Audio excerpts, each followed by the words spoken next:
Shalom, Shalom. Call Haloyim Yahweh Bashim Yahweh Bashim Rachakudash. Shanya Kabad, Gadwala Requabs, Aquanium Nawa, Washalayakim Nawa. That is double honors to our apostles and elders of Great Millstone, Shalom, Wabarakim, Labakarim, Shaliyasharala. And that is peace and blessings to the elect of Israel. And as always, may a double portion of the Holy Spirit be put upon all the brothers that are still offering your bodies as a living sacrifice, pushing out this word in truth and in sincerity.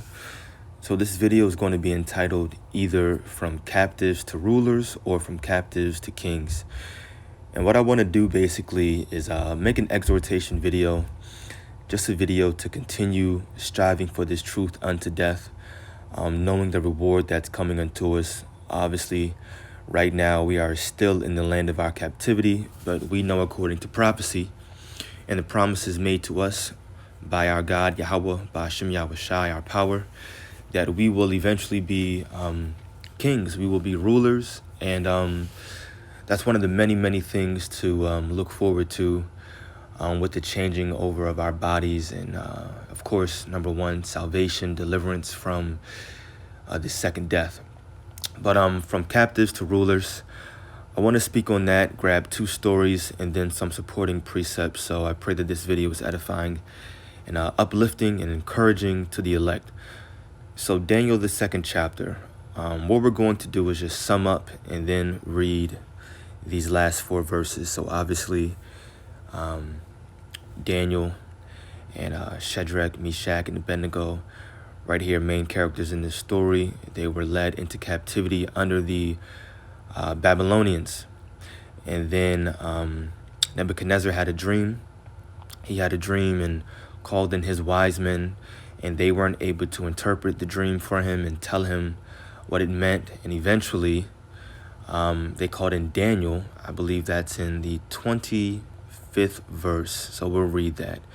Daniel 2 verse 25 said, Then Arioch brought in Daniel before the king in haste, because remember, he was so angry that he was about to just kill. He was going to kill the wise men because they couldn't interpret his dream. So it says, Then Arioch brought in Daniel before the king in haste, and said thus unto him, I have found a man of the captives of Judah. Now I brought that out because just to show that Daniel was a captive. He was in slavery. I found a man of the captives of Judah that will make known unto the king the interpretation. And so that's where we pick up in this story.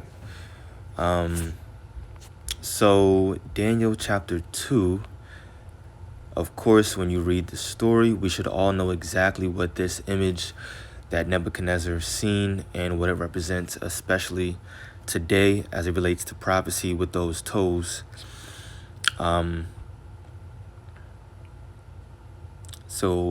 Now we'll start reading at verse 46 after the interpretation was made known unto Nebuchadnezzar. Verse 46, Then the king Nebuchadnezzar fell upon his face and worshipped Daniel. Now you got to know the gravity behind this happening. Imagine you're a captive and then you're taken all the way up until the president's doorstep. As a matter of fact, you're right there with the president. You break down a dream for him, tell him the vision of it, and then he goes to his face and worships you. Imagine that. That's heavy. And this is what happened unto Daniel. And it was the spirit and power of Yahweh Bashim Yahweh that was with Daniel that gave him the interpretation of that dream and allowed him to be in this prosperous position. So then the king Nebuchadnezzar fell upon his face and worshipped Daniel and commanded that they should offer an oblation and sweet odors unto him. The king answered unto Daniel and said, Of a truth it is that your power is a God of gods, just so it sounds right, and a Lord of kings and a revealer of secrets, seeing thou couldst reveal this secret. Then the king made Daniel a great man and gave him many great gifts and made him ruler over the whole province of Babylon and chief of the governors over all the wise men of Babylon. Then Daniel requested of the king And he set Shadrach, Meshach, and Abednego over the affairs of the province of Babylon, but Daniel sat in the gate of the king. And of course, Shadrach, Meshach, and Abednego, their names were Hananiah, Mishael, and Azariah. I just want to get that for edification. Here we are, verse 6, Daniel 1 and 6. Now among these were of the children of Judah, Daniel, and then Hananiah, Mishael, and Azariah. That's Shadrach, Meshach, and Abednego. So Daniel was exalted. He was exalted to a ruler over all the province of Babylon, as it says in verse 48. And then he looked out for his homies that were also captives. And so just reading one story right here, just showing how the Lord can put us, of course, in a very low estate. And it is prophecy that we would be in the land of our captivity. And then the Lord is going to return and make us rulers over the entire world, actually, not just Babylon, because the difference between this Babylon that we just read about and then, of course, now Babylon the Great, as it's called in prophecy, which is America, is that this Babylon the Great, America, is going to be destroyed by nuclear missiles. It's never, ever, ever going to be inhabited again outside of unclean animals and I'll just say desert animals. This is going to be an example of how not to live, just like Sodom and Gomorrah was supposed to be. And then we're going to be made rulers. And it's going to happen just like that, very, very, very quickly. So I just wanted to bring out this quick part of this story. Of course, there's so much more to gather from the story. Just wanted to bring out that quick example. And the second one, before we get some supporting precepts, is in the book of Genesis. We'll read starting at chapter 41. And this obviously is dealing with Joseph. Just to sum up this story, remember, Joseph received a dream, told the dream to his brothers. They didn't like it, so they basically threw him in a pit. And eventually he was a slave or a captive in Egypt. And as a matter of fact, once again, just like we did in Daniel, we'll show that. Genesis 38, and I'll read the last verse and then keep transitioning over to the 39th chapter. Genesis 38, it's 37, let me see. Genesis 37, verse 6, and the Midianites sold him into Egypt unto Potiphar, an officer of Pharaoh's and captain of the guard. This was after he was found in the pit that his brothers put him in because they were jealous, if you will. They were angry with him over his dream. So now we jump over to Genesis 39 and 1, where the story kind of picks back up. It says, and Joseph was brought down to Egypt, and Potiphar, an officer of Pharaoh, captain of the guard, an Egyptian, bought him of the hands of the Ishmaelites, which had brought him down thither. And so basically he was sold. So he was a slave, he was a captive. And the entire time, the Spirit of the Lord was always upon and with Joseph. And as you continue to read the story, we'll just sum it up once again. Read this chapter. Start at chapter 37 and read to chapter 41. They go by quick. It's a great story. But basically right here, his master's, Potiphar's wife, told Joseph to lay down with her. Joseph said no. She continued to say the same thing and tried to get him to lay with her. He continued to say no. She became jealous and angry, lied on Joseph. Joseph was thrown into prison. And then Joseph broke down a vision, gave the interpretation of a vision in prison. The Spirit was upon him, of the Lord was upon him, and he was released from prison. And then we pick back up in the story at chapter 41, Genesis chapter 41. remember, Pharaoh received a vision, or he received a dream. And just like Nebuchadnezzar in the book of Daniel, the second chapter, none of Pharaoh's wise men could break down that vision. We're not going to get into the vision. That's not the significance of this video. Read that and get it for yourself. But none of Pharaoh's wise men could break down that vision. And so he eventually called for Joseph. So Genesis 41 and maybe 14, let's see. Then Pharaoh sent and called Joseph, and they brought him hastily out of the dungeon. And he shaved himself and changed his raiment and came in unto Pharaoh. And Pharaoh said unto Joseph, I have dreamed a dream, and there is none that can interpret it. And I have heard say of thee, that thou canst understand a dream to interpret it. And Joseph answered Pharaoh, saying, It is not in me. The Most High shall give Pharaoh an answer of peace. And so you see another similarity here. Daniel and Joseph both basically said, we didn't read it in Daniel, but they're both basically giving the glory to Yahweh Bashem, Yahweh Shai. Maybe we did read it, I don't know. But read it for yourself. But they give the glory to Yahweh Bashem, Yahweh Shai, in terms of giving them the interpretation of the vision, of the dream. And so the Most High had favor upon them. And we're looking for the Most High's favor in this time as well. So very, very relatable. Same thing going on, if you will. So basically, Joseph broke down this dream. And remember, Joseph is still a captive at this point. And so he broke down the dream to Pharaoh, and then we pick back up in the story, Genesis 41, verse 37. And the thing was good in the eyes of Pharaoh, and in the eyes of all his servants.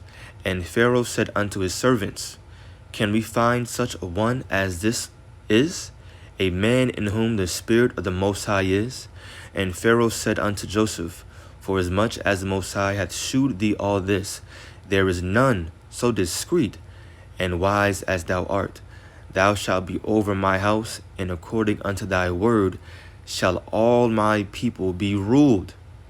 Only in the throne will I be greater than thee. So just another one of these stories just showing how the Most High brought Joseph from being a captive unto being a ruler. The ruler over all of Egypt and only basically under the Pharaoh. Just like Daniel, ruler over all of Babylon and basically only under Nebuchadnezzar. So from captives to rulers, or from captives to kings. And it's going to be the same exact kind of transition, the same exact kind of change for us as well, only on a much larger and bigger scale, because we're going to be ruling over the entire world, not just a specific province. So verse 40, once again, thou shalt be over my house, and according unto thy word shall all my people be ruled. Only in the throne will I be greater than thou. And Pharaoh said unto Joseph, See, I have set thee over all the land of Egypt. And Pharaoh took off his ring from his hand, and put it upon Joseph's hand, and arrayed him in vestures of fine linen, and put a gold chain about his neck, so he was decked out. And he made him to ride in the second chariot which he had, and they cried before him, Bow the knee, and he made him ruler over all the land of Egypt. So they were bowing down unto Joseph. He was decked out, rings, chains, he looked good, right? But he went from a captive to a ruler, just like that. Those are the two stories that I wanted to bring out. Now just some supporting precepts, just to bring everything back home. This is the book of Ecclesiastes, chapter 10, verse 7. I have seen servants upon horses, and princes walking as servants upon the earth.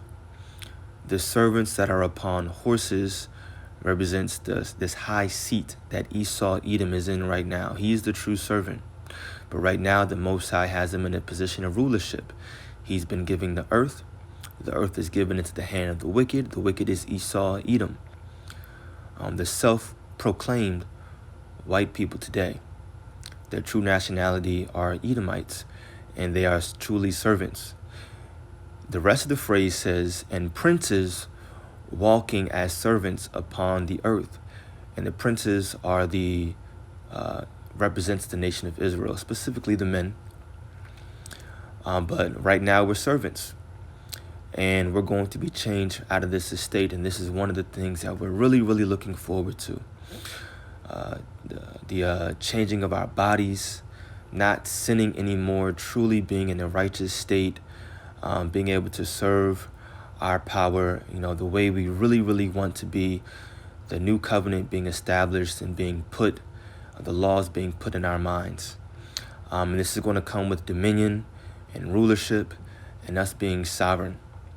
But the Most High is going to change us from this lower state and make us those princes, if you will, sons of God, Yashar Allah, which will inevitably mean that we're rulers over the entire earth.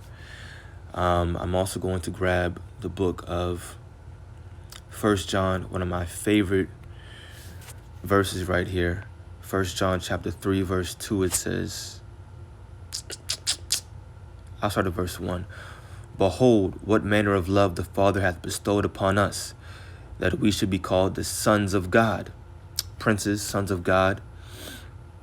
Therefore, the world knoweth us not, because it knew him not. Beloved, now are we the sons of God, and it doth not yet appear what we shall be, because right now we're captives.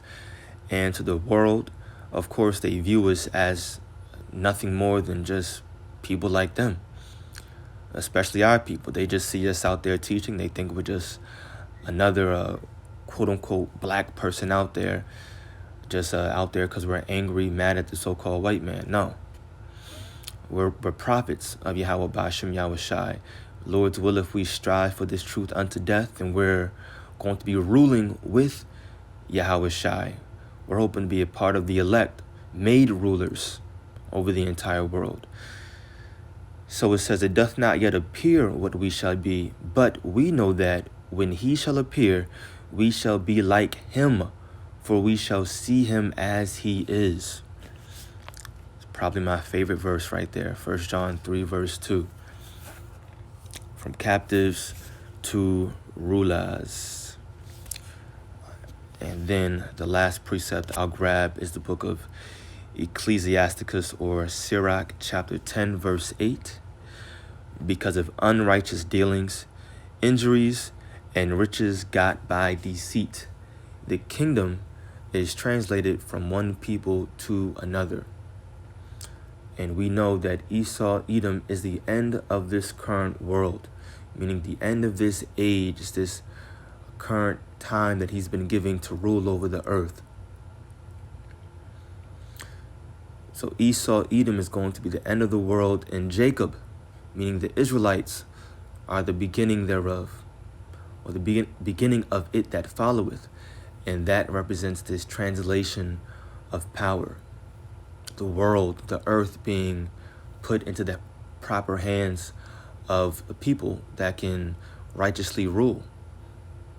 And that's going to be under, of course, Yahushai, King David. You have order to things. And we're hoping to be a part of that 144,000, the new rulers and kings over the entire earth. So with that being said, I do pray and hope that this video is edifying to the elect. And also, what's the word I was thinking about? Uplifting, exhorting, encouraging. Those are the main words. Those are the main reasons that I wanted to make this video, because we have to keep going forward. We have to keep our minds on the prize and find, of course, positive things to look at and to keep us moving forward. So with that being said, Call halal Yahweh Bashem Yahweh Shai Bashem Rachakudash. Double honors to our apostles and elders of Great Millstone. Peace and blessings to the elect. Shalom.